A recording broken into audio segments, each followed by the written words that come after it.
ஓம் சாந்தி சிஸ்டர். ஓம் சாந்தி சிஸ்டர். சிஸ்டர் 3/5/2024 உங்களுக்கான கேள்வி பதில் பகுதியில் தான் இருக்கிறோம். ஃபர்ஸ்ட் கொஸ்டின், குழந்தைகளை தந்தை எந்த ஒரு இந்த சிறிய முயற்சியை மட்டும் செய்யுங்க அப்படின்னு சொல்றாரு. என்ன முயற்சி அப்படின்னா, நம்ம காமம் மிக பெரிய எதிரியா இருக்கு அப்படிங்கிறாங்க பாபா. இதன் மீது வெற்றி அடைஞ்சிடுங்க. இந்த சின்ன முயற்சியை மட்டும் நான் செய்ய சொல்றேன். நீங்க சம்பூர்ண பாவனமா ஆகணும். பதீதத்துல இருந்து பாவனம்னா பாரஸ், ஆனா இரும்ப தங்கமாக்கும் விசேஷ கல் ஆகுறது அப்படிங்கிறாங்க பாபா. பாரஸ் புத்தி ஆகுறது அப்படிங்கிறாங்க. தங்க புத்தி ஆகுறது. பாரஸ் ஆகக்கூடியவங்க கற்களாக இருக்க முடியாதுன்னு சொல்றாங்க. நம்ம தான் இப்ப மலரா ஆகிட்டு இருக்கிறோம். தந்தை நம்மள கண்கள்ல அமர வச்சு கூடவே அழைச்சிட்டு போயிடுவாரு அப்படிங்கிறாங்க பாபா. கண்டிப்பா. அதாவது பாபா நம்மள்ட்ட கெஞ்சியே கேக்குறாரு, தயவு செய்து இந்த காமத்தை மட்டும் விட்டுடுங்க. ஏன்னா எல்லா இதுலயும் பாத்தீங்கன்னா பக்தியில கூட காமம் இருக்கும், பக்தி இருந்தாலும். பட் பாபா சொல்ற முதல் விஷயமே காமம் தான் உங்களுக்கு மிகப்பெரிய எதிரி. சோ முதல்ல அதை வெல்றதுக்கு முயற்சி பண்ணுங்க, அதை மட்டும் தயவு செய்து விட்டுருங்க அப்படின்ட்டு சொல்றாரு பாபா. இத நம்ம ரொம்ப ஆழமா நம்ம பதிய வச்சுக்கணும். அடுத்தது சிஸ்டர், எந்த நம்பிக்கை நமக்கு இருக்க வேண்டும்? நமக்கு என்ன நம்பிக்கைன்னா, நம்ம தான் பிராமணர்களா இருக்கிறோம், இப்ப தேவதையா ஆக போறோம். அப்ப இத நம்ம கண்டிப்பா நம்ம புரிஞ்சிருக்கிறோங்கிறாங்க பாபா. இந்த நம்பிக்கை உறுதியா இருந்துச்சுன்னா, ஆசிரியர் யாருக்கு படிப்பு கற்பிக்கிறாரோ அவர் கண்டிப்பா தனக்கு சமமா ஆக்கிடுவாரு. இப்ப பகவானே நமக்கு ஆசிரியரா இருந்து இப்ப பாடம் சொல்லி கொடுத்துட்டு இருக்காரு. அப்ப கண்டிப்பா அவருக்கு நிகரா நம்மள ஆக்கிடுவாரு அப்படிங்கிற நம்பிக்கை கண்டிப்பா இருக்கணும் அப்படிங்கிறாங்க. இதுதான் நம்பிக்கை. கரெக்ட் தாங்க சிஸ்டர். இப்ப இப்போ நம்ம ஒரு டாக்டருக்கு படிக்க போறோம் அப்படின்னா எப்படி நம்ம வெளில வரும்போது டாக்டர் ஆயிடுவோம் நம்பிக்கை இருக்கு.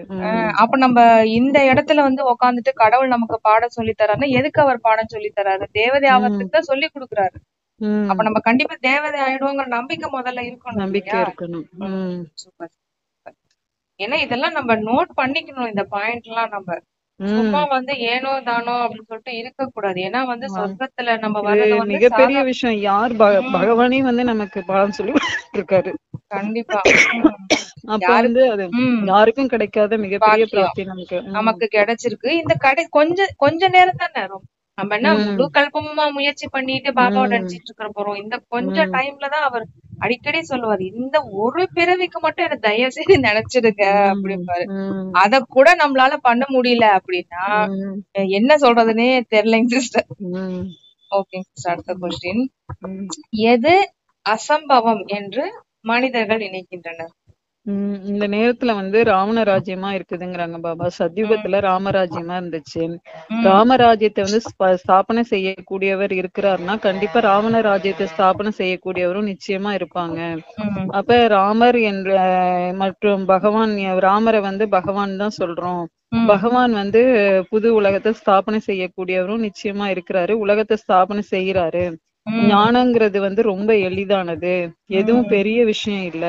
ஆனா இத கல்புத்தியா இருக்கிற காரணத்தினால மனிதர்கள் தங்க புத்தியா ஆகுறது அசம்பவம்னு நினைக்கிறாங்க. கண்டிப்பா. இப்போ நிறைய பாபா குழந்தைங்களுக்குள்ளரே பாத்தீங்கன்னா சில நேரத்துல விகாரம் எட்டி பார்க்கும். மெடிடேஷன், ஏன்னா ஃபர்ஸ்ட் மெடிடேஷன் நம்ம பாபாவை நினைக்கும் பொழுது என்ன ஆகும் அப்படின்னா, நமக்குள்ள என்ன போட்டிருக்கோமோ அதெல்லாம் முதல்ல வெளியில வரும். அத பாத்துட்டு என்ன பண்ணிடுவாங்க, பயந்துருவாங்க. அச்சோ பாபாவை நினைக்கிறதுனாலதான் இதெல்லாம் நமக்கு வருது, இதுக்கு முன்னாடி எல்லாம் நமக்கு வந்தது இல்லையே, இப்ப இவர் நினைக்கிறதுனாலதான் இந்த மாதிரி ப்ராப்ளம் எல்லாம் வருது அப்படின்னு நினைச்சிட்டு பாபாவை விட்டுட்டு போயிடுவாங்க. உண்மையிலே அது நமக்குள்ள இருக்கிறத விகாரம் தான் வெளியில வருது ஃபர்ஸ்ட். அதுக்கப்புறமேலதான் இன்னும் பாபா. அப்ப நம்ம என்ன நினைக்கணும் அப்படின்னா, அத பார்த்து பயப்படாம ஜஸ்ட் சாட்சியா இருந்து பாத்துட்டு, ஓஹோ இதெல்லாம் நம்ம கிட்ட இருக்குதா, சரி இத நம்ம இன்னும் பாபாவை நினைச்சு இதெல்லாம் வரவிடாத அளவுக்கு நம்ம நினைக்கணும். அந்த மாதிரி எண்ணத்தை தான் நம்ம எடுத்துட்டு போகணுமே தவிர அதிகமா வரும்னு தான் சொல்றாங்க பாபா. முன்னாடி நம்ம சாதாரணமா இருந்திருப்போம், நம்ம இங்க வந்த உடனே அந்த விகார குணங்கள் எல்லாம் அதிகமா வெளிப்பட ஆரம்பிக்கும். ஏன்னா ஒரு வைத்தியர் மருந்து கொடுத்தா அதனுடைய இது வெளிப்பாடு அதிகமா இருக்கும்ல, அந்த நோயினுடைய தன்மை. ஆமா, அது பாத்தீங்கன்னா குறையும். ஆயுர்வேதிக் இதுல பாத்தீங்கன்னா கண்டிப்பா அது அப்படிதான் ஆகும். இப்ப நம்ம இங்கிலீஷ் மருந்து எல்லாம் ஒண்ணு அப்படியே அமுங்கிடும். அது அப்படியே அமுங்கிடும். அதாவது அப்போதைக்கு மாத்திரை மருந்து சாப்பிட்டுக்கிட்டே இருக்கிற மாதிரி பண்ணிடுவாங்க. பட் ஆனா இந்த நாட்டு மருந்து அதெல்லாம் பாத்தீங்கன்னா கியூர் ஆயிடும். பட் ஆனா கொஞ்சம் லேட்டா தான் ஆகும். உள்ளுக்குள்ள இருக்கிறதெல்லாம் வெளியில எடுத்துட்டு வந்துதான் கியூர் ஆகும். அது கண்டிப்பா சிஸ்டர். அது மட்டும் இல்லாம அவங்க வந்து ராவண ராஜ்யத்துல இருக்கிறவங்க என்ன சொல்றாங்கன்னா, நம்ம எல்லாம் தேவதை ஆக முடியுமா அப்படின்ட்டு நினைக்கிறாங்களாம். அத வந்து அவங்களால யோசிக்கவே முடியல. நம்மளாம் தேவதைகள் அப்படின்னு. ஏன்னா அந்த அளவுக்கு கல்புத்தியா இருக்கிறாங்க. விகாரத்தையும் விட முடியல. அத வந்து யோசிக்கவே முடியல அவங்களால. காமத்தை விடுறது அப்படிங்கறது அவங்களுக்கு அவ்வளவு பெரிய கஷ்டமா இருக்குது. அது அவங்களால நினைச்சே பார்க்க முடியல அவங்களால அப்படின்ட்டு பாபா இன்னைக்கு வந்து அழகா சொல்லி இருந்திருப்பாங்க. ஓகேங்க சிஸ்டர், அடுத்த கொஸ்டின் போயிடலாம். சத்தியுகத்தில் உள்ள நிலங்கள், வீடுகள் பற்றி பாபா என்ன கூறுகின்றார்? எவ்வளவு பெரிய பெரிய கட்டடங்கள்லாம் 50 மாடி கட்டடம் 100 மாடி கட்டடம் எல்லாம் உருவாக்குறாங்க. சொர்க்கத்துல வந்து இந்த மாதிரி கட்டடம் எல்லாம் இருக்காதுங்கிறாங்க பாபா. இன்றைய நாட்கள்ல இங்குதான் இந்த மாதிரி எல்லாம் உருவாக்கிட்டு இருக்கிறாங்க. சத்தியுகத்துல வந்து இங்க உருவாக்கும் கட்டிடங்கள் போல அங்க இருக்காது அப்படின்னு நம்ம தெரிஞ்சிருக்கிறோங்கிறாங்க. தந்தையே வந்து புரிய வைக்கிறார். முழு உலகிலே மிகப்பெரிய மரம் இருக்கிறதுனால அங்க மாடிகள் போன்றவை இருக்க வேண்டிய அவசியம் இருக்காது. இந்த சிறு மரம் தான் இப்ப முழு பெரிய மரமா இருக்குது, தேவதா மரம் இல்லையா. அதிகமான நிலங்கள்லாம் அங்க இருக்கும் சத்தியுகத்துல. இங்க வந்து நிலங்களே கிடையாதுங்கிறாங்க. ஏன்னா வந்து நிலத்தோட விலை வந்து அதிகரிச்சுட்டு கம்மியா நிலம் இருக்கிறதுனால நிலத்தோட இப்ப வந்து சின்ன இப்ப நம்ம பயிர் பண்ற நிலத்தெல்லாம் கூட பிளாட் போட்டு விக்கிறாங்கல்ல. சென்னையில எல்லாம் பாத்தீங்கன்னா, சென்னை, பெங்களூர், மகாராஷ்டிரா, டெல்லி எல்லாம் பாத்தீங்கன்னா எவ்வளவு பெரிய கட்டடம் இருக்குது. ஏன்னா அந்த இடத்துல அவங்க வேலை வாய்ப்பும் இருக்குது, வேற இடத்துக்கும் போக முடியாது. அப்படிங்கிறப்போ அந்த நிலத்திலே அவங்க இருக்க வேண்டிய சூழ்நிலை வருது. நிலமும் இல்ல, மேல மேல மேல வீடு கட்டிட்டு போயிட்டேதான் இருக்கிறாங்க. ஆமா, அந்த மாதிரி வந்து நிலங்கள்லாம் அங்க இது அங்க நிலங்களே கிடையாது. எல்லாத்துக்கும் நிலம்லாம் யாருக்கும் வந்து பட்டா போடுறது அதெல்லாம் எதுவும் கிடையாது. எவ்வளவு நாள் யூஸ் பண்ணிக்கலாம். ஆமா, அங்க நிலத்துக்கு விலையே கிடையாதுன்னு சொல்றாங்க பாபா. அதனால நிலத்தோட விலையும் வந்து நாங்க நகராட்சி வரிகள்லாம் வந்து இருக்காதுங்கிறாங்க. நிலத்துக்கு நகராட்சி வரி எல்லாம் போட மாட்டாங்க. யாருக்கு எவ்வளவு நிலம் தேவையோ அதெல்லாம் எடுத்துக்கலாம். ஒரே ஒரு தந்தையோட ஞானத்தின் மூலமா தான் அங்க உங்களுக்கு அனைத்து சுகங்களும் கிடைச்சிடுது. மனிதர்கள் வந்து 100 மாடி கட்டிடங்கள்லாம் கட்டுறாங்கன்னா பணம் எவ்வளவு செலவு, எப்படி லட்சக்கணக்குல கோடிக்கணக்குல தானே செலவு பண்ணி கட்டுறாங்க. அங்க செலவுங்கிறதே இருக்காதுங்கிறாங்க பாபா. அங்க எல்லா செல்வங்களும் நிரம்பி இருக்கும். அது என்ன பண்றதுன்னு தெரியாமதான் கட்டிட்டு இருப்பாங்கன்னு நினைக்கிறேன். ஆமா, வச்சுக்கிட்டு என்ன பண்றது? தங்கம் வைரம் எல்லாமே கீழே கொட்டி கிடக்கு. அதை எடுத்து அவங்க கட்டடமா கட்ட போறாங்க, அவ்வளவுதான். அதுக்கு எதுக்கு செலவு பண்ணணும்? ஜஸ்ட் அந்த டெக்னாலஜி மட்டும் தெரிஞ்சுட்டு கடகடன்னு கட்ட வேண்டியதுதான். பணத்துக்கு மதிப்பு இருக்காதுங்கிறாங்க. அதிகமான செல்வம் இருக்கிறதுனால என்ன செய்யறதுன்னு தெரியாம தங்கம் வைரம் முத்துக்கள்னால மாளிகை எல்லாம் கட்டிடுறாங்களாம். பாபா இதெல்லாம் எப்படி எல்லாம் இப்ப கொஞ்ச நாள் இது 2-3 கொஞ்ச நாளாவே முரளியில பாபா சத்தியுகத்துல உள்ளதை பத்தி கொஞ்சம் நிறைய சொல்லிட்டு தான் வர்றாங்க. ஆமா, அப்பயாவது நினைங்க குழந்தைங்களே அப்படிங்கறதுக்காக இவ்வளவு சுகத்தை குடுக்குறேன், நினைக்க மாட்டேங்கிறீங்களே. கேக்குறாங்கல்ல பாபா உங்களுக்கு என்ன பண்றாரு, என்ன குடுக்குறாரு. அப்ப நம்ம சொல்லலாம்ல, இவ்வளவு விஷயங்கள்லாம் பண்றாரு கடவுள், இப்ப உங்களுக்கு என்ன பண்றாரு அப்பெல்லாம் கேக்குறாங்க நிறைய பேர். என்ன அவர் பண்ணிடுறாரு உங்களுக்கு அப்படின்னு. இதுதான் இப்ப முன்னாடி நீங்க ஒரு கொஸ்டினுக்கு பதில் சொல்லிருந்தீங்க இல்லையா, அவங்க ராவண ராஜ்யத்துல இருக்காங்க, கல்புத்தியா இருக்கிறாங்க, சொன்னாலும் புரிஞ்சுக்க மாட்டேங்கிறாங்கல்ல. புரிஞ்சுக்க மாட்டாங்க.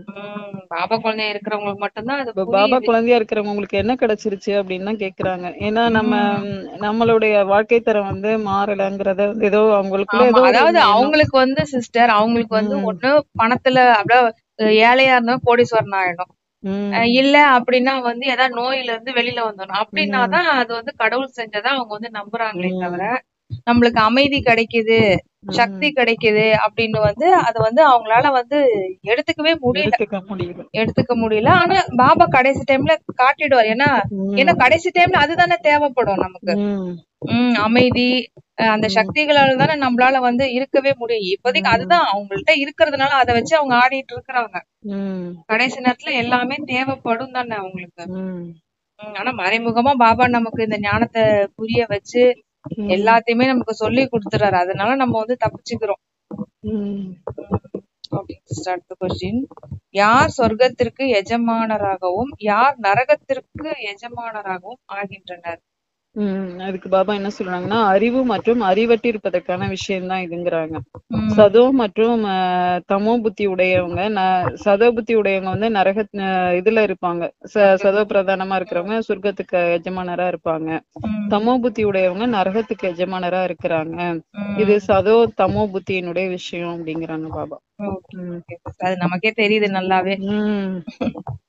அடுத்தது சிஸ்டர், குழந்தைகளாகிய நாம் எதை தெரிந்து இருக்கிறோம் என பாபா கூறுகின்றார்?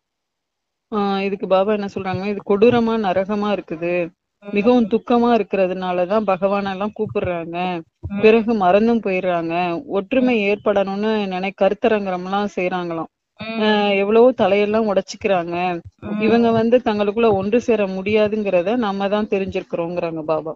கண்டிப்பா. இப்ப ஐக்கிய நாடு சபை வந்து இப்ப இந்த போருக்கெல்லாம் ரெடி ஆயிக்கிட்டே இருக்கிறாங்க. அவங்களும் என்னென்னமோ பண்றாங்க நிறுத்தறதுக்கு. ஆனா என்ன நடக்குமோ அது நடந்துட்டு தானே இருக்குது. நமக்கும் தெரியுது இது கண்டிப்பா நடந்துதான் தீரும் அப்படின்னு.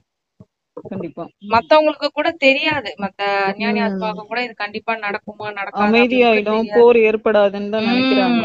ஆனா நமக்கு தான் பாபா சொல்லிட்டாரு, 3ஆம் உலக போர் கண்டிப்பா ஏற்பட்டுடும் தானே சொல்றாரு. கண்டிப்பா விநாசமாவதே முதல்ல நம்ப மாட்டேங்கிறாங்க. இத்தனைக்கு கண்ணால எல்லாத்தையும் பாக்குறாங்க எல்லா இடத்தையுமே. நமக்குன்னு வரும்போதுதான் அது உணர்வாங்க போல இருக்குது. அடுத்த கொஸ்டின். நாம் இந்த உலகை எப்படி விவாகரத்து செய்ய வேண்டும்?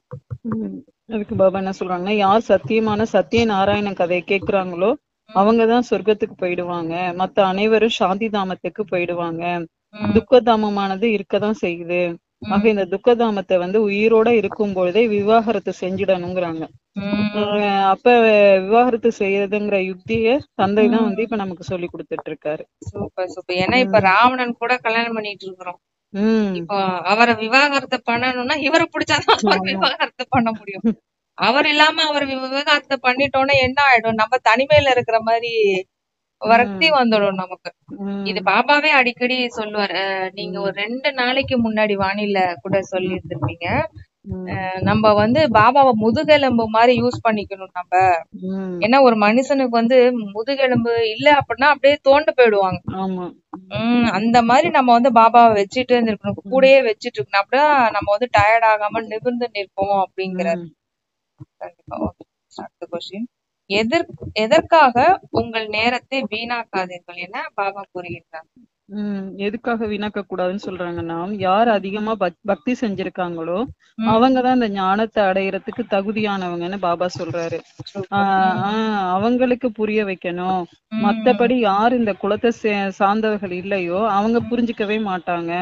பிறகு ஏன் உங்க நேரத்தை நீங்க வீணாக்குறீங்க, நமது வம்சத்தை சார்ந்தவராக இல்லாட்டினா எதையுமே ஏத்துக்க மாட்டாங்க. ஆத்மானா என்ன, பரமாத்மா என்ன அப்படின்லாம் புரிஞ்சுக்கொள்ள விரும்பலன்னு சொல்லிடுவாங்க. அப்படிப்பட்டவர்கள்ட்ட நீங்க முயற்சி செய்ய வேண்டிய அவசியம் இல்லைங்கிறாங்க. கண்டிப்பா. இந்த லைன் படிக்கும் போதும் சிஸ்டர் எங்களுக்கே அந்த அனுபவம் இருந்துச்சு. நாங்க சொல்றோம், ஆனாலும் வந்து நாங்க எதுக்கு இதை கேட்கணும், எங்களுக்கு விருப்பமே இல்ல, எங்களுக்கு இது அவசியமே இல்லன்ட்டே போயிட்டாங்க. அதுக்கப்புறம் நம்மளால எதுவும் பண்ண முடியாது. ஏன்னா நம்ம பாபா குடுக்க சொல்றாரு, குடுக்குறோம், நம்மளோட கடமையை செய்யறோம், அவ்வளவுதான். அப்புறம் அவங்க ஏத்துக்கிறதும் ஏத்துக்காததும் அவங்களுடைய விருப்பம்.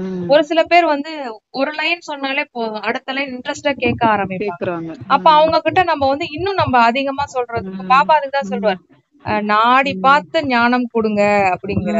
ஏன்னா போயிட்டு இப்ப ஏத்துக்காதவங்கள்ட்ட போய் என்ன விவாதம் பண்ணாலும் நமக்குதான் டைம் வேஸ்ட். அவங்க ஒரு அத முயலுக்கு 3 கால்ங்கிற மாதிரி அவங்க பேசிட்டே இருக்கும்போது நம்மளால என்ன பண்ண முடியும்? இது வந்து என்ன ஆகும்னா நம்மளோட ஸ்திதியை கெடுத்து விட்டுரும். அதனால நம்ம வந்து ஒருத்தவங்களுக்கு ஞானம் கொடுக்கறோம் அப்படின்னாலும் ரொம்ப வந்து யோசிச்சு அவங்க எந்த நிலையில இருக்காங்க, எந்த ஸ்திதியில இருக்கிறாங்க எல்லாத்தையும் பார்த்துதான் நம்ம வந்து கரெக்டா ஞானத்தை கொடுக்கும் போது அவங்க டக்குன்னு டச் ஆகும். அதுவும் இல்லாம பாபா என்ன சொல்றாரு, யாருக்கு நீங்க கொடுத்தாலும் சகோதர ஆத்மான்னு கொடுங்க அப்படின்னு நினைச்சிட்டே கொடுங்க அப்படிங்கிறாரு. ஓகே சிஸ்டர், அடுத்த கொஸ்டின். நம்பர் 1 பணக்காரராக இருந்தவரை பிச்சைக்காரராக ஆவது யார் என பாபா கூறுகின்றார்? சதீவத்தோட முதல் இளவரசர்ங்கிற மகிமை வந்து ஸ்ரீ கிருஷ்ணருக்கு தான். அவர்தான் வந்து 84 பிறவிகள் எடுக்கிறாரு. முதல் பிச்சைக்காரரும் அவர் தாங்கிறாங்க. பிச்சைக்கார நிலையிலிருந்து இளவரசர், பிறகு மீண்டும் இளவரசரா பிச்சைக்காரர்ல இருந்து இளவரசராரு, இளவரசர்ல இருந்து பிச்சைக்காரரா ஆகுறாரு. இத நம்ம தான் புரிஞ்சிருக்கிறோங்கிறாங்க பாபா. சோழியிலிருந்து வைரம் மாதிரி பாபா தான் ஆக்குறாரு. வைரம் போன்று இருக்கக்கூடியவரை பிறகு சோழியா ஆயிடுறாரு. இது மறுபிறப்பு எடுக்கிறதுனால இதெல்லாம் நடக்குதுங்கிறாங்க பாபா. கண்டிப்பா இந்த பிச்சைக்காரன் அப்படிங்கறது எல்லாத்தையுமே எடுத்துக்கலாம். ஒண்ணு சக்தியில, குணத்துல கூட இருக்கும். அப்புறமேல பாத்தீங்கன்னா ஸ்தூலமாவும் இருக்கும். எல்லாத்துலயும். ஏன்னா பாபா சத்தியுகத்தோட கம்பேர் பண்றாரு இல்லையா நம்மள. அப்ப சத்தியுகத்துல நம்பர் 1 இருந்தவரு. அப்படி இருக்கும்போது கடைசி ஜென்மத்துல பாக்கும்போது எப்படி இருக்கும் அவருக்கு? பிச்சைக்காரமா தான் ஃபீல் ஆகும். ஏன்னா பிரம்ம பாபாவே நல்ல கோடீஸ்வரரா இருந்தவரே பிச்சைக்காரங்கிறாரு பாபா. அப்ப நம்ம எல்லாம் எந்த மாத்தம்? கண்டிப்பா சிஸ்டர். ஆக்சுவலி அவர் சின்ன வயசுல எல்லாம் ரொம்ப கஷ்டப்பட்டிருக்காரு சிஸ்டர். ஏதோ அந்த பாபா வரணும், ஏன்னா யக்னம் நடக்கணும் இல்லையா, அதுக்காக கூட பாபா அவருக்கு நிறைய பண உதவி கொடுத்து அந்த டைம்ல தொழில் விருத்தி பண்ணியிருந்திருக்கலாம். நமக்கு தெரியாது, நமக்கு இருக்கலாம். ஏன்னா இப்ப யக்னத்தை நடக்கணும்னா காசு வேணும் இல்லையா நமக்கு. சரிங்க சிஸ்டர், அடுத்த கொஸ்டின். என் அம்மா பாத்தீங்கன்னா அப்படித்தானே இருந்தாங்க. அம்மாட்ட எதுவுமே இல்லையே குடுக்கறதுக்கு. யாருடைய தொடர்பு முதல் நம்பர் பிறப்பில் வரக்கூடியவர்களிடம் ஏற்பட்டதுன்னு இருக்கீங்க? தந்தை எப்பவுமே தங்க புத்தி உடையவரா இருக்கிறாரு. அவர் ஒரு பொழுதும் கல்புத்தி உடையவரா ஆகுறது கிடையாது. அவருடைய தொடர்பு தான் முதல் நம்பர் பிறப்புல வரக்கூடிய விதத்துல ஏற்பட்டுச்சுங்கிறாங்க பாபா. பிரம்ம பாபா கிட்ட இருந்தானே அவரு பிறவி இது பண்றாரு, பிரவேசம் ஆகுறாரு. அதிக தேவதைங்க இருக்கிறாங்க, ஆனா மனிதர்கள் எதையுமே புரிஞ்சுக்கிறதே கிடையாதுங்கிறாங்க பாபா. 33 கோடி தேவதைகள்னு சொல்றாங்களே. இப்ப உதாரணத்துக்கு இப்ப நம்மளுக்கு ஒரு சிலை இருக்குது, தெரு முனையில சிலை இருக்குதுன்னு ஏதாவது செஞ்சுட்டு போனதுனால சிலையை வச்சுட்டு போறாங்க. அப்ப 33 கோடி தேவர்களை வச்சு இத்தனை பேர் வழி பண்றாங்கன்னா என்ன செஞ்சுட்டு போனாங்கன்னு அவங்களுக்கு தோண மாட்டேங்குது இல்லையா? அத நம்ம தான் சொல்லணும் அவங்களுக்கு. அதுவும் நம்ம பாரதத்துலதான் மூளைக்கு மூளை கோயில் அதிகமா இருக்குது. கண்டிப்பா. அதுவும் ஒவ்வொரு தேவி தேவதைக்கும் ஒரு பேரு வேற. இது எனக்கு நான் பக்தியில இருக்கும் போதே எனக்கு தோணுச்சு, என்ன கடவுள் ஒருத்தர் தான் அப்படின்னு சொல்றாங்க, என்ன இத்தனை பேர், இத்தனை கடவுள்களா இருப்பாங்க. ஏன்னா ஒரு கோயிலும் ஒரு பேரு.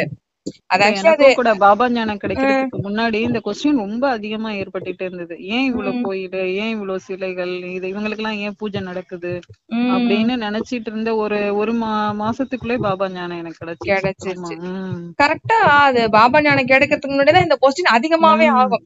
அதான் பாபா எப்படி சொல்றது, அங்கே டச் பண்ணிட்டே இருக்கிறாரு போல இருக்குது. சூட்சும வதனத்துல இருந்து எல்லாத்துக்கும் இந்த குழந்தைக்கு புரியணும்.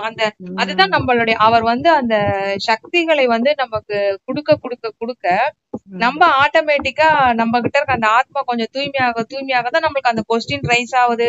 பாபா ஞானத்தை எடுக்கிறதுக்கு அது ஹெல்ப்ஃபுல்லா இருக்குது. இப்ப ஆதி ரத்தன்களுடைய அந்த மம்மா போன்ற அவங்களெல்லாம் அட்வான்ஸ் பார்ட்டி அவங்களுடைய அந்த என்ன சொல்றது நிலத்தை பதப்படுத்துறாங்க.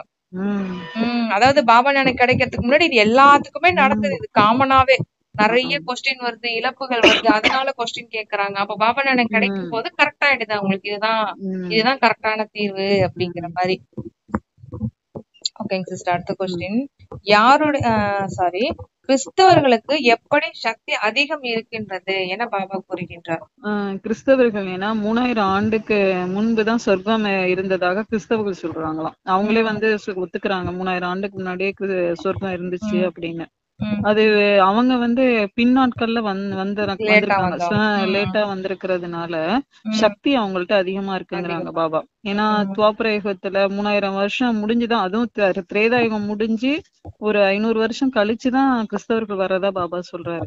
அப்ப அவங்க அதனால கற்றுக்கொள்றதுக்கு அவங்கள்ட்ட போறோம் நம்ம. ஏன்னா அவங்க நிறைய புத்துணர்வு அதிகமா இருக்கு, அவங்கள்ட்ட முன்னேற்றம் ஏற்பட்டுக்கிட்டே இருக்கு அப்படிங்கிறாங்க பாபா. கண்டிப்பா. இப்ப கூட விவாதத்துல கூட பண்ணுவாங்க, எல்லாத்தையும் கண்டுபிடிச்சவங்க அவனுங்க தானே, நம்ம என்ன ஒண்ணும் கண்டுபிடிக்கலையே, இந்தியன்ஸ் யாரும் ஒண்ணும் கண்டுபிடிக்கலையே, அவங்க தானே கண்டுபிடிச்சிருக்காங்க எல்லாத்தையுமே ஆமா அப்படின்னு சொல்லுவாங்க. ஆனா அந்த கண்டுபிடிப்புகளின் உச்சம் வந்து சத்தியுகத்துக்கு ஹெல்ப்ஃபுல் ஆகுது, நமக்கு தான் ஹெல்ப்ஃபுல் ஆகுது. ஆமா நாங்க சின்ன வயசுல ஒண்ணு பேசிட்டு இருக்கோம் சிஸ்டர். என்னன்னா அதாவது ஃப்ரெண்ட்ஸ் கூட பேசிட்டு இருக்கும்போது பல்ப கண்டுபிடிச்சவன் ஃபேனை கண்டுபிடிச்சவனா எவ்வளவு ஒரு அறிவாளி அப்படின்னு பேசிட்டு இருப்போம். இன்னொருத்தவங்க சொல்லுவாங்க, அவன் கண்டுபிடிச்சவன் அறிவாளியே இருக்கட்டும், ஆனா அந்த ஃபேன் காத்தையும் பல்பு அந்த வெளிச்சத்தையும் நம்ம தானே அனுபவிக்கிறோம், அப்ப அவனோட நம்ம தானே புத்திசாலி. அந்த மாதிரி அதுவும் இப்பதானே கரண்ட் வந்து 300 வருஷம் தானே ஆகுதுங்கிறாங்க பாபா. இல்ல பாபா வந்ததுக்கு அப்புறமேலதான் சிஸ்டர் சயின்ஸ் வந்து உச்சகட்டத்துக்கு போகுது. பாபாவே ஒரு வானிலை சொல்லிருப்பாங்கன்னு நினைக்கிறேன். இந்த சயின்ஸே வந்து பாத்தீங்கன்னா சொர்க்கத்துக்காக தான் ரெடி ஆகுது அப்படின்னு வந்து சொல்லிருக்க மாதிரி எனக்கு ஞாபகம் இருக்குதுங்க சிஸ்டர். ஓகேங்க சிஸ்டர். அதுவும் இல்லாம அவங்க லேட்டாவும் வந்திருக்காங்க இல்லையா, கொஞ்சம் சக்திசாலியா தான் இருப்பாங்க. அவங்க புத்தியும் கொஞ்சம் நல்லாவும் இருக்கும் அவங்களுக்கு. ஓகேங்க சிஸ்டர். அடுத்த கொஸ்டின், சொர்க்கத்தில் கட்டிடம் கட்ட எவ்வளவு காலம் ஆகும் என பாபா கூறுகின்றார்? இதுக்கு பாபா என்ன சொல்றாங்கன்னா, சத்யுகத்துல மாளிகை உருவாக்குறதுக்கு நேரம் எல்லாம் அதிகம் தேவைப்படாதுங்கிறாங்க. ஏன்னா ஒருவரது புத்தியில வந்து வந்ததுன்னா அது விருத்தி ஏற்பட்டுக்கிட்டே இருக்குங்கிறாங்க. ஒருவர் உருவாக்கிட்டாங்கன்னா பிற பலரும் உருவாக்கிடுவாங்க. புத்தியில் வந்துடுது, அதுவும் வந்துடும். உங்களிடத்துல வந்து உயர்ந்த விஞ்ஞானத்தோட புத்தி இருக்கும், உடனடியா மாளிகையை கட்டிடுவீங்க. இங்க கட்டிடம் கோயில் கட்டுறதுக்கு 12 மாசம் எல்லாம் ஆகுது. அங்க வந்து பொறியாளர்கள்லாம் ரொம்ப புத்திசாலியா இருப்பாங்க, இன்ஜினியர்லாம். ஏன்னா தங்க யுகமா இருக்கிறதுனால அப்படிங்கிறாங்க பாபா. கண்டிப்பா. இப்போ ஒரு மொபைல் போன் கண்டுபிடிக்கிறாங்கன்னா அதுல இருந்து பாத்தீங்கன்னா வேர்ஷன் போய்கிட்டே இருக்குது. ஒண்ணு கண்டுபிடிச்சிட்டாங்கன்னா அதை வச்சு ஈஸியா அவங்க டெவலப் பண்ணிக்கிறாங்க. அதே மாதிரிதான் சத்தியுகத்திலே நடக்கும் போல இருக்குது. ஓகே, அடுத்த கொஸ்டின், நாம் எப்படி உலகத்திற்கே எஜமானர் ஆகின்றோம், அவர்கள் எப்படி உலகை விநாசம் செய்கின்றார்கள் என பாபா கூறுகின்றார்? அதுக்கு முன்னாடி எந்த பயிற்சியை நம்ம அதிகமா செய்யணும்? அந்த கொஸ்டின் கேக்குறேன். எந்த பயிற்சியை நாம் அதிகமாக செய்யணும் அப்படிங்கிறார் அப்பா. அதுக்கு என்ன பாபா சொல்றாங்கன்னா, இப்ப எல்லையற்ற தந்தையின் குழந்தையா இருக்கிறோம் நம்ம, இது ரொம்ப உயர்ந்தது, கிரேட்டுங்கிறாங்க பாபா. அப்ப வந்து இந்த ஈஸ்வரி குடும்பத்தை சார்ந்தவரா நம்ம இருக்கிறோம். அப்ப உங்களுக்கு வேற எந்த சம்பந்தமும் கிடையாது, ஈஸ்வரனோட மட்டும்தான் சம்பந்தம். சகோதரங்கிறத மட்டும் நீங்க அந்த நிலையில மட்டும்தான் நீங்க மத்தவங்கள பாக்கணும். இந்த பயிற்சி நீங்க வந்து அதிகமா செஞ்சுக்கிட்டே இருக்கணுங்கிறாங்க பாபா. கண்டிப்பா இது ரொம்ப ஒரு 4-5 நாளாவே பாபா சகோதரன் அடிக்கடி சொல்லுவாரு. 4-5 நாளாவே இந்த சகோதரன்ங்கிற அந்த பார்வை வந்து ரொம்ப இருக்கணும். அதுதான் வந்து உங்களை உயர்த்தும், அதுதான் உங்களை வந்து சதோ நிலைக்கு எடுத்துட்டு வரும் அப்படின்னு சொல்லிக்கிட்டே இருக்காரு. இன்னைக்கு பாபா அதுதான் வலியுறுத்துறாரு. அடுத்த சிஸ்டர், அதான் இப்ப அடுத்த கொஸ்டின், நாம் எப்படி உலகத்திற்கே எஜமானர் ஆகுறோம், அவங்க எப்படி உலகத்தை வந்து விநாசம் செய்யறாங்க? அப்பா என்ன சொல்றாருன்னா, நம்ம வந்து நீங்க பதீதமா ஆகக்கூடாது, இது சட்டம்ங்கிறாரு பாபா. இப்ப வந்து அதிக தமோ பிரதானமா ஆயிருக்காங்க, விகாரம் இல்லாம இருக்கவே முடியலையா ஒருத்தருக்கும். சாராயம் குடிக்காதீங்க அப்படின்னு அரசாங்கம் சொன்னாலும் அவங்களால குடிக்காம இருக்க முடியல. அவங்களுக்கு வந்து சாராயம் குடிக்க செஞ்சு அவங்களுக்கே வந்து சாராயத்தை கொடுத்து இந்த இடத்துல வந்து மனித அணுகுண்டு எல்லாம் சொல்லுவாங்களா, அணுகுண்டோட போய் விழுன்னு கட்டளை எல்லாம் சொல்லி கொடுத்துடுறாங்களாம். அந்த மாதிரி எல்லாம் நடக்குது, எவ்வளவு நஷ்டம் எல்லாம் ஏற்படுது. நீங்க இங்க அமர்ந்துகிட்டே வந்து உலகத்துக்கு எஜமானரா ஆயிடுறீங்க. அவங்க வந்து அங்க லஞ்சம் கொடுக்கறாங்க. நீங்க இங்க நம்ம உட்கார்ந்த இடத்துல பாபாவை நினைவு செய்யறதுனால உலகத்துக்கே நம்ம எஜமானரா ஆயிடுறோம். அவங்க ரொம்ப களைச்சு போறாங்க எல்லா இதுலயும் அப்படிங்கிறாங்க பாபா. கண்டிப்பா. இப்ப வர்ற தலைவர்கள் எல்லாருமே அப்படித்தானே வர்றது. நேர்மையா வர்றதை விட இந்த மாதிரி லஞ்சம் கொடுத்து ஒருத்தவங்கள தீத்து கட்டி ஒருத்தவங்கள என்ன சொல்றது அடி விழ வச்சு அப்படித்தானே மேல வர்றாங்களே. யாருமே அந்த ஒழுக்க முறையில யாருமே மேல வர்றதே இல்லையே. அந்த மாதிரி மேல வர மாதிரி யாருமே தெரியலையே இங்க. அதாவது ஒருத்தவனை அடிச்சுதான் ஒருத்தன் வர மாதிரி இருக்குதுங்க. இப்ப அரசியல்வாதி பேசுறாங்க அப்படின்னா கூட பாருங்க, ஒருத்தவனை திட்டி காயப்படுத்தி அவனை அசிங்கப்படுத்தி அவமானப்படுத்தி தான் இவங்களே மேல வர்றாங்க. அப்படிதான். ஆனா நம்ம எப்படி தாங்கிக்கிற மாதிரி இருக்கு அவங்க தலைவராகிறதுக்காக. கண்டிப்பா. ஆனா நீங்க வந்து எந்த கஷ்டமும் பட வேணாம், நீங்க இருந்த நீங்க உலகத்துக்கு எஜமானரா ஆக போறீங்க. பாபாவை நினைவு செய்யறதன் மூலமா நம்ம உலகத்துக்கு எஜமானரா ஆக போறோங்கிறாரு பாபா. ஆனா அவங்க எவ்வளவு கடுமையான இது பண்ணினாலும் உயிரையே கொடுத்தா கூட அவங்களை ஒண்ணுத்துக்கும் உதவாதுங்கிறாங்க. கண்டிப்பா. அதுவும் சும்மா டெம்பரவரிக்கு தானே சிஸ்டர் அதுவுமே. ஆமா. அடுத்த கொஸ்டின். அசுத்தமாகவே இருந்தோம் என்றால் என்ன கிடைக்கும் என பாபா கூறுகின்றார். அதான் அசுத்தமாவே இருந்தோம் அப்படின்னா என்ன கிடைக்கும் அப்படிங்கிறாரு. பாபாக்கு என்ன சொல்றாங்கன்னா, எங்க வேணுமானாலும் அமருங்க, சுற்றுங்க, தந்தை ஆனா நினைவு மட்டும் செய்யுங்க. தூய்மையாகாம நீங்க எப்படி போவீங்க?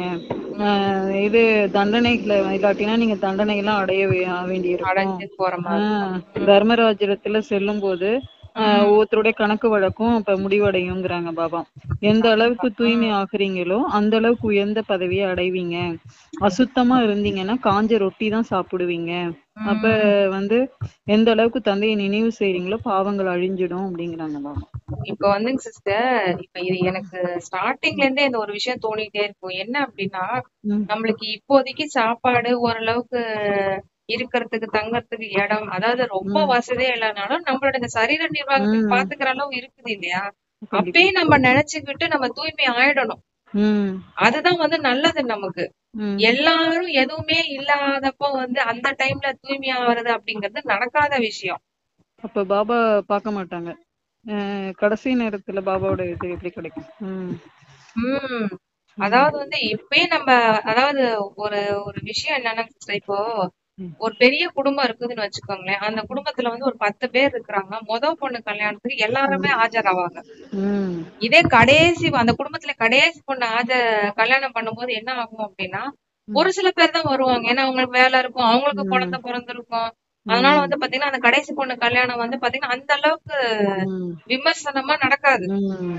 அந்த அளவுக்கு வரவும், அதான் பொண்ணு கல்யாணத்தை கம்பேர் பண்ணும்போது அந்த குடும்பத்துல கடைசி பொண்ணு கல்யாணத்துக்கு வரமாட்டாங்க. ஏன்னா அவங்கவுங்க பிஸி ஆயிடுவாங்க எல்லாருமே. அதே மாதிரிதான் நம்ம இருக்கும் போதே நம்ம பாபாவை நினைக்கிறதுதான் புத்திசாலித்தனம். தண்டனை அடைஞ்சு நம்ம தூய்மை ஆகுறது அப்படிங்கறது அது இப்ப நம்ம அதை யூஸ் பண்ணிக்கணும் இருக்கும் பொழுதே. ஏன்னா இப்ப நம்மளுக்கு வந்து ரிலேஷன்ஸ் இருக்கிறாங்க, யாராவது இருக்கிறாங்க அப்படின்னா அத நம்ம யூஸ் பண்ணிக்கிட்டு டக்கு நம்ம பாபாவை நினைவுல இருக்க ஆரம்பிச்சிடணும், தூய்மை ஆகிறதுக்கு ட்ரை பண்ண ஆரம்பிச்சிடணும். எதுவுமே இல்ல அப்படிங்கிறப்போ நம்மளால என்ன பண்ண முடியும்? அதாவது நம்மளோட சரீர நிர்வாகத்துக்கு பாத்துக்கவே நம்மளால முடியல, கஷ்டமா இருக்குன்னா பாபாவை நினைவு பண்றது அப்படிங்கிறது கஷ்டமா இருக்கும் நமக்கு. அதனால முடிஞ்ச அளவுக்கு இருக்கும் போதே நம்ம வந்து எந்த அளவுக்கு பாபாவை நினைச்சு தூய்மை ஆயிடணுமோ தூய்மை ஆயிடணும் நம்ம. இல்ல அப்படின்னா கடைசி நேரத்துல வந்து எல்லாரும் கஷ்டப்படும் போது அந்த இடத்துல நினைவும் வராது வேற நமக்கு. வராது. பாபாவும் வானப்பிரஸ்த நிலைக்கு போயிடுவேன்னு தானே சொல்றாங்க. பாபா வந்து வரமாட்டாங்க. இங்க ரொம்ப அதிகமான துக்கங்கள் ஏற்படுறப்ப பாபா போய் அமைதியா உட்கார்ந்துருவாங்க. கண்டிப்பா அவர் தர்மராஜ் பாட்டு பண்ண ஆரம்பிச்சிருவாரு. அவ்வளவுதான், முடிஞ்சிருச்சு. நம்மளும் எதுவும் பண்ணவும் முடியாது. இப்போதைக்கு பாபாவோட ஹெல்ப்ப வாங்கிக்கிட்டு எந்த அளவுக்கு நம்ம தூய்மை ஆயிடுமோ தூய்மை ஆயிக்கணும் கடைசி டைம்ல. அதுக்கு முன்னாடியே நம்ம ரெடி ஆயிடணும். அதுதானே அப்பாவுமே விரும்புறாரு. அந்த விருப்பத்தை நம்ம நிறைவேற்றுவோம் நம்ம. ஓகே, அடுத்த கொஸ்டின். பகவான் வந்திருப்பதை எப்படி யுக்தியுடன் கூற வேண்டும்? பகவான் வந்திருக்காருன்னு நீங்க எல்லாருக்கும் சொல்லுங்க.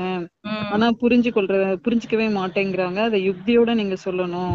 எல்லைக்குட்பட்ட தந்தை இருக்காரு, எல்லையற்ற தந்தைன்னு 2 தந்தைங்க இருக்கிறாங்க. அப்படி எல்லையற்ற தந்தை வந்து நமக்கு ராஜ்யத்தை கொடுக்கறாருன்னு சொல்லி யுக்தியோட சொல்லி புரிய வைங்கிறாங்க பாபா. கண்டிப்பா. ஏன்னா இந்த அப்பா அப்படிங்கிற விஷயத்த சொல்லும் போது விவாதம் பண்றவங்க கூட கொஞ்சம் அமைதியா கேட்பாங்க. ஏன்னா வீட்டுல ஒரு அப்பா இருக்கிறாரு, ஆத்மாக்குன்னு ஒரு அப்பா இருக்கிறாரு, அவர் தான் பரமாத்மா. இப்ப எப்படி வீட்டுல இருக்கிற அப்பா உங்களுக்கு சொத்தை கொடுக்குறாரோ அது மாதிரி ஆத்மாவோட அப்பாவும் உங்களுக்கு சொத்தை கொடுப்பாரு, அதுதான் சொர்க்கம் அப்படின்னு சொல்லும் போது அவங்க ஏத்துக்கலனாலும் பரவாயில்ல, ஓரளவுக்கு நம்மளுடைய அப்பாவாவது வந்திருக்கிறாரு அப்படிங்கிற விஷயமாவது அவங்களுக்கு போய் சேரும் இல்லையா? கடைசி நேரத்துல அவங்களுக்கு ஏதோ ஒரு விதத்துல யூஸ் ஆகும், உங்களுக்கு பின்னாடி வர்றதுக்கும் யூஸ் ஆகும். ஏன்னா பாபா குழந்தைங்களும் சரி, பிரம்மா பாபா எல்லாருமே என்ன பண்றாங்க அப்படின்னா எல்லாத்துக்கும் இப்போ சக்தி கொடுத்துட்டு தான் இருக்கிறாங்க. யாரெல்லாம் வரணுமோ அவங்க வரிசை கிரமமா வந்துகிட்டே தான் இருக்கிறாங்க எல்லாருமே. நம்ம சொல்லும் போதுதான் உங்களுக்கு அதை டச் ஆகும் ஓரளவுக்கு. கண்களில் அமர்த்தி பாபா யாரை அழைத்து செல்வார்? யாருன்னா யோக அக்னியின் மூலமா தான் நம்ம வந்து தமோ பிரதானத்துல இருந்து சதோ பிரதானமா ஆகுறோங்கிறாங்க பாபா. இந்த முறையை தந்தை தான் நமக்கு சொல்லி கொடுக்கறாரு. தந்தை தான் மலர்களாக ஆக்கி கண்கள்ல அமர வச்சு அழைச்சிட்டு போறாரு. ஞான கண்ணு கொடுத்து ஞான கண்ணை கொடுத்து நம்ம மலர ஆக்கி கண்கள்ல அமர்த்தி அழைச்சிட்டு போறேன் அப்படிங்கிறாரு பாபா. அது அது நம்மளதான் அழைச்சிட்டு போறாருங்கிறாங்க. கண்டிப்பா. ஏன்னா இப்ப கண்கள் அமர்த்தினா பாபாக்கு தான் உடம்பே இல்லையா, அப்புறம் எப்படி கண்கள் அமர்த்தி கூட்டிட்டு போறது? அமர்த்தி அப்படிங்கறது வந்து எந்த தண்டனையும் இல்லாம சுகமா கிளம்பி போறது, ஜாலியா போறது பாபா கூட. ஏன்னா தண்டனை வாங்கினாதானே கஷ்டமா இருக்கும் நமக்கு. அழகான பாயிண்ட் இது. நம்ம வந்து முயற்சி பண்ணணும் நம்ம. ஏன்னா பாபா ஒரு வானிலுமே நிறைய பாயிண்ட்ஸ் குடுக்கறாருன்னா அதை நம்ம சிந்தனை பண்ணி, எதுக்கு சிந்தனை பண்ணணும், சிந்தனை பண்ணி நம்மளுடைய குணத்தை தாரணை பண்றதுக்கும் பாபாவை நினைக்கிறதுக்கு யூஸ் பண்ணிக்கணும் அதைய நம்ம. சூப்பர். அடுத்த கொஸ்டின், சந்திரகாந்த வேதாந்தத்தில் என்ன கதை உள்ளது என பாபா கூறுகின்றார்? அதுக்கு பாபா என்ன சொல்லிருக்காங்கன்னா, தன்னை ஆத்மான்னு புரிஞ்சுக்கிட்டு தந்தை இடத்துல படிச்சுட்டு இருந்தீங்கன்னா நீங்க உங்க கஷ்டம்லாம் போயிடும், நீங்க சிவாலயத்துக்கு போயிடுவீங்க. சந்திரகாந்த வேதாந்தத்திலயும் இந்த கதை இருக்குதான். ஆத்மாக்கு உள்ள பரமாத்மா அந்த இதுக்குள்ள கதை இருக்கும் போல் இருக்கு. படகு எப்படி செல்லுது, படகு போயிட்டு இருக்குது. அந்த படகு போயிட்டு இருக்கிறப்ப யாரும் இறங்கிட்டாங்கன்னா என்ன ஆகும்?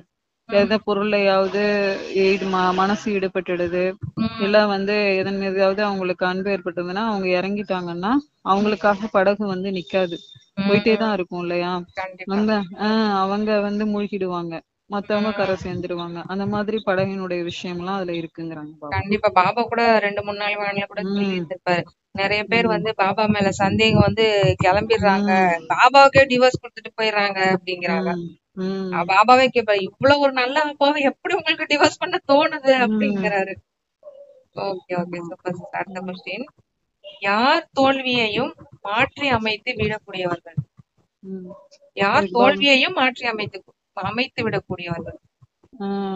யார் தோல்வியையும் மாற்றி அமைச்சு விடக்கூடியவர்கள், தோல்வியை கூட மாற்றி அமைச்சு விடக்கூடியவங்க யாருன்னு கேக்குறாங்க.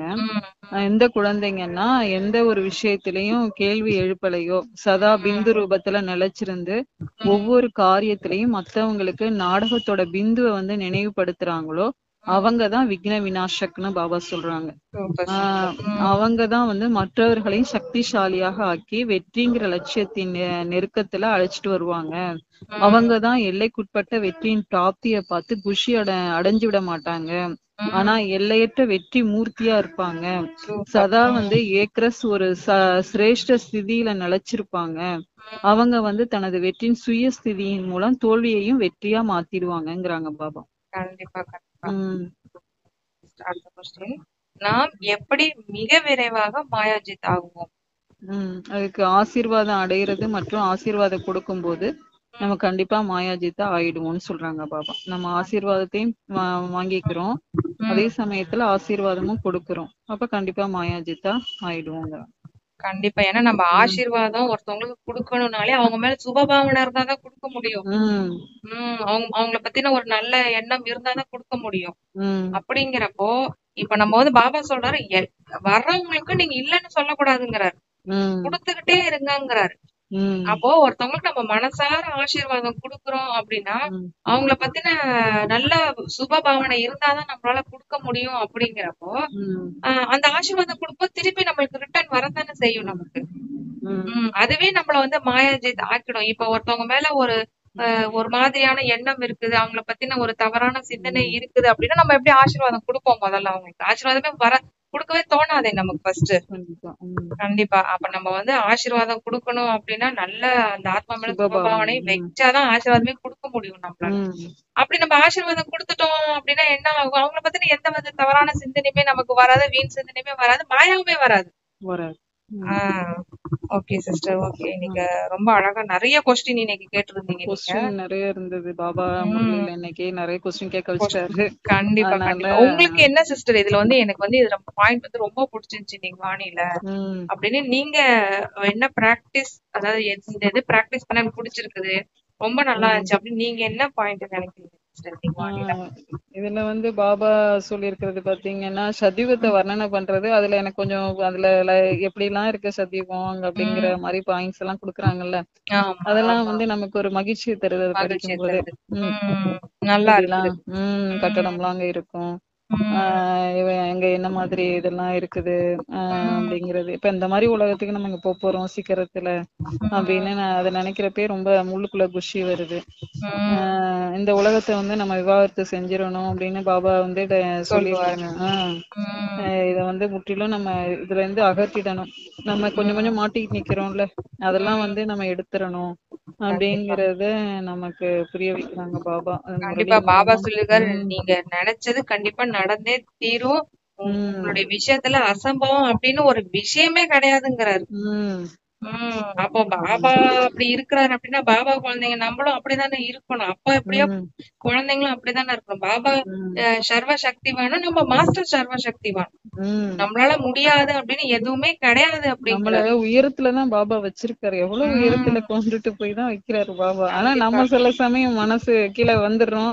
அது அந்த மாதிரி ஏற்றத்தாழ்வு இருக்கக்கூடாது அப்படிங்கறது பாபா ஒவ்வொரு நாளும் புரிய வைக்கிறாங்க. கண்டிப்பா நம்ம வந்து அது என்ன சொல்றது, அந்த பாபா அந்த பிரியதர்ஷன் உறவிலேயே எடுத்துட்டு போயிட்டே இருக்கணும். என்ன பிரச்சனை வந்தாலும் அந்த பிரியதர்ஷன் உறவு ரொம்ப கை கொடுக்கும் சிஸ்டர். பாபாவை நினைச்சிட்டே இருக்கும். எந்த ஒரு விஷயம்னாலும் சரி, லௌகிக்கமா இருந்தாலும் சரி, அலௌகிக்கமா இருந்தாலும் சரி, சேவை பண்ற விஷயத்துல இருந்தாலும் சரி.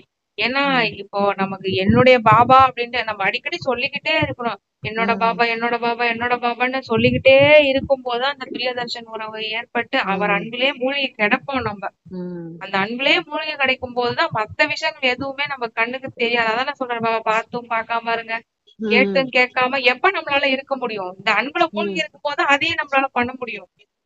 இல்லன்னா யார் என்ன சொல்றாங்க, என்ன பேசுறாங்க, புத்தி அங்க போயிடும் உடனே. இவங்க என்ன பேசிட்டு இருக்காங்க, இவங்க என்ன பண்ணிட்டு இருக்காங்க, அத பத்தியே சிந்தனை செய்ய ஆரம்பிச்சிருவோம் நம்ம.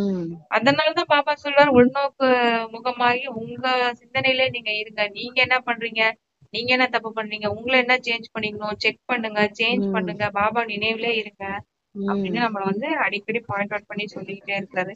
இன்னைக்கு எனக்கு ரொம்ப பிடிச்ச பாயிண்ட் என்னன்னு பாத்தீங்கன்னா, நீங்கதான் தேவதை ஆக போறீங்க, அது அவங்களால நம்ப முடியல, கல்புத்தியா இருக்கிறாங்க அப்படின்னு வந்து சொல்றாங்க. இது நம்மளே கூட பயிற்சி பண்ணிக்கலாம். ஏன்னா அடிக்கடி நம்மளுக்கு மனச்சோர்வு வருது, ஊக்க உற்சாகம் இல்ல அப்படிங்கிறப்போ இத நம்ம இது பண்ணிக்கலாம். பாபாவே நம்மள தேவதைன்னு தான் சொல்றாரு. நம்ம ஏன் அதை பத்தி நம்ம ஃபீல் பண்ணணும் அப்படின்னு நினைச்சு நம்ம முன்னேற்றத்துக்கான விஷயத்துல நம்ம எடுத்துட்டு போயிடலாம். Okay sister. ஓம் சாந்தி சிஸ்டர். நாளைக்கு பார்க்கலாமா? சரிங்க சிஸ்டர். Okay okay. ஓம் சாந்தி sister. Thank you sister. Thank you Baba.